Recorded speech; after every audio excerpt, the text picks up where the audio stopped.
spending time with your family, and I actually love the weird food. What I don't like is the underlying tragedy and genocide that we ignore on that day.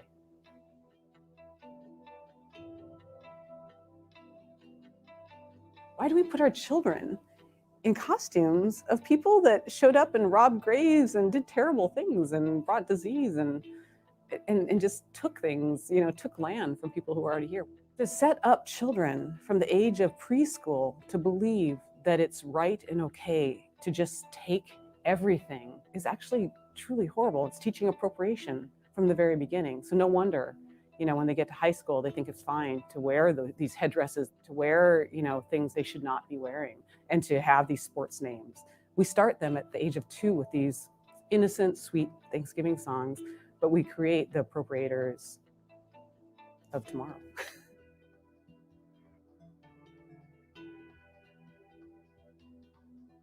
I thought I knew a lot as an Indigenous person about Thanksgiving, and the reality is, nothing we've been told is true in just one fact. Certain things did happen, but all of these things didn't happen in the way we've ever been told. It's like all the best fake news, right? They took things that happened, certainly lots of separatists, which we now call pilgrims, and different Native folks have had meals, but there's so many different times that possibly happened that we're referencing. There were so many political reasons that Thanksgiving, the mythology of Thanksgiving, kept morphing over the centuries to fulfill political agendas, right? Just like today.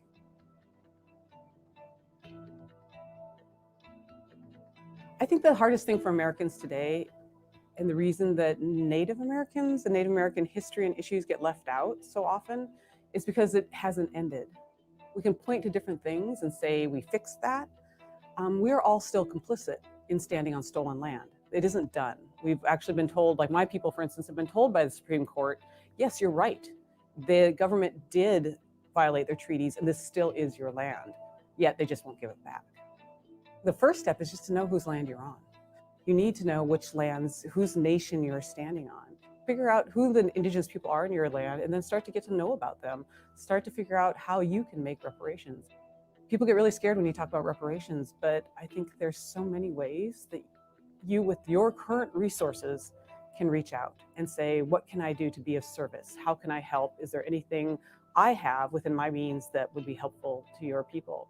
And maybe it's just education. Maybe it's getting your kids' teachers to stop doing these terrible, racist, horrible Thanksgiving pageants they do. I don't know what it is, but everybody has a capacity to give back something. And you need to start with knowing who you need to give it back to. And if everyone just did that on Thanksgiving, we would be eons ahead in this country than we've ever been in the history since, Columbus.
In the 17th century, southern New England was home to a variety of busy communities within several confederations.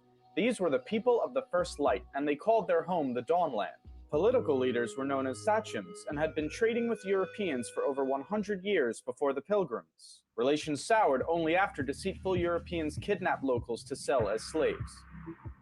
Permanent European settlement was impossible due to the already high population of native occupants. But in 1616, tradesmen introduced a disease to the Dawnland, whose inhabitants died in droves from a lack of immunity. In 3 years, up to 90% were wiped out in several confederations, including the Wampanoag. Their head sachem, Massasoit, was aware of how close they were to being subjugated by their unafflicted enemy, the Narragansett. He was determined to save his people from such a fate. This was the political world the Pilgrims were about to enter. The Pilgrims were not called Pilgrims by their contemporaries. They were known as Separatists, a branch of the English Puritans. King James hated Puritans and began persecuting them in 1604, so the Separatists fled to Holland, where they were free to worship. But because they feared losing their national and communal identity, the congregation wanted a new place to plant their church. They decided on America and asked King James for a patent that would grant them rights to build a colony. They planned to make a profit catching fish to pay off the debts to their investors. The Mayflower set sail on September 6th. 2 months later, Cape Cod was spotted and 16 men were sent ashore to inspect the area. Unfortunately, the settlers didn't know how to fish and food was running out. They resorted to stealing from graves, homes, and storage pits to keep everyone alive. Then came their first hostile encounter with natives, but no one was killed. On December 12th, they reached New Plymouth. They did not land on any specific rock, but folklore insists they did. Construction began in January. By winter's end, 44 settlers would be dead from bad conditions. In March, they were surprised when a man named Samoset walked into New Plymouth, greeting them in English. He told them they were building on top of a village called Patuxet, whose residents had all died from the recent epidemic. It belonged to the Wampanoag, and their chief, Massasoit, was watching them. The settlers were eager to trade, so 5 days later, Samoset returned with furs and companions, including Tisquanto. Known famously as Squanto, he had come to tell them in perfect English that Massasoit had arrived. After years of dealing with Englishmen, the sachem did not trust the newcomers. Edward Winslow was sent to be a hostage and declared the settlers' peaceful intentions. Satisfied, Massasoit walked into New Plymouth and was regally greeted by the governor. A peace treaty was created, ensuring mutual protection if attacked by enemies. With the help of Squanto, New Plymouth settlers began to fare better. He taught them how to grow crops and was absolutely vital as an interpreter. To the Separatists, he was a gift from God. But in fact, Squanto had been kidnapped from Patuxet in 1614 and shipped to Spain to be sold into slavery. He ended up in London at the home of a merchant who taught him English and arranged for Squanto's return to the Dawnland in 1619. But Patuxet was now gone, wiped away by the epidemic. Massasoit took him in with suspicion because of his years abroad, but needed a translator to parley with the newcomers. He eventually sent his warrior Hobamok to live among the settlers and keep an eye on Squanto. By fall, the settlers had a bountiful harvest and a feast was held to celebrate. Massasoit showed up with 90 warriors and 5 deer for the meal. For 3 days, the English and Wampanoag ate and entertained one another. This was the famous first Thanksgiving children learn about in school. However, the word Thanksgiving would not have been used by these settlers to denote a harvest feast. For Puritans, a day of Thanksgiving was a day of fasting while giving thanks to God in prayer. But the story of Pilgrims and Indians does not end here. During New Plymouth's first year, Squanto had been up to something. Realizing his substantial power as the only English speaker of his people, he conceived a plan to overthrow Massasoit. He persuaded locals he could command the English to make war or peace at his will. Hobamok was suspicious of Squanto and warned Governor Bradford. Soon enough, they discovered Squanto's plot and informed Massasoit, who was furious. He demanded Squanto be handed over for a swift execution. Bradford refused. The interpreter was too valuable to give up. But according to the treaty, Squanto's life belonged in the hands of his sachem. Bradford finally conceded.